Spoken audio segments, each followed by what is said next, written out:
Hello guys welcome and welcome back to my mini blog. तो मो गोटे round घिरी कि आपको मो ड्रेसटा देखी ड्रेसटा केमती दिशुची कमेंट करके जनइबे। और हैप्पी राखी टू एवरीवन। चलते जी राखी प्लेट सजाड़ा। प्लेटा तो बहुत ही सुंदर दिशुची। तो से भर मो चाउल सिंदूर दीप और राखी रखिना आउ टिके सुंदर करदेली प्लेटा को। सो लेट्स गो चलतु जीवा राखी बांधी।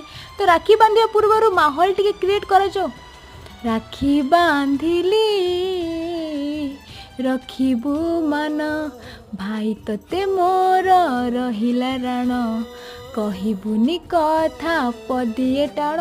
राखी बंधा सरीगला बैकग्राउंड म्यूजिक मु देउथली आ मते गिफ्ट बिल्कुल भी पसंद आसिलानी। लेकिन 500 टଙ୍କା धरला पर टिके बहुत खुशी जाइतली। मीठा दबा भरुतली मो आ गोटे भाई पाखु जीवा पाई मो घर को पळे आसले मो भाई भूणी माने हम बहुत सारा मजा मस्ती करलु। लाइक शेयर और सब्सक्राइब कर देबा और वीडियोटा कंटिन्यू हबो। Till then keep watching guys. Bye.